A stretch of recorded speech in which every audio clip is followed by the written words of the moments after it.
Бүгін бізде пациентіміз 5 жасар пациент.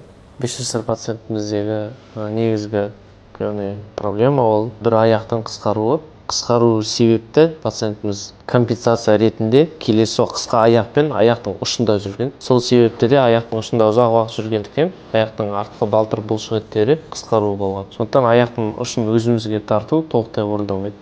Біз қарасақ, оң аяқта бізде қысқару бар. Сол себепті біздің пациентіміз жүрген кезде осы компенсация жасау үшін оң аяқтың ұшында көбінесе жүреді. Сондықтан бізде балтырдың артқы бұлшықеттерінде қысқару болған.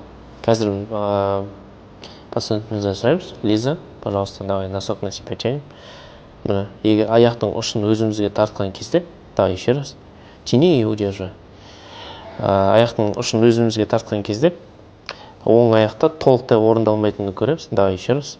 Сол аяқпен толықтай орындалады, оң аяқта орындалмайды. Соған кедергі жасап тұрған бізде балтырдың артқы бұлшықеттерінің қысқаруы. Қазіргі таңда пациентіміз осы проблеманы шешу мақсатында, яғни компенсацияны жою үшін осылай табанға осылай өкшелік стелька киіп жүрміз. Осы яғни оң аяқтың ішінде болады. Осылай біз аяқтың қысқаруын компенсацияны жұмыс жасайтын боламыз.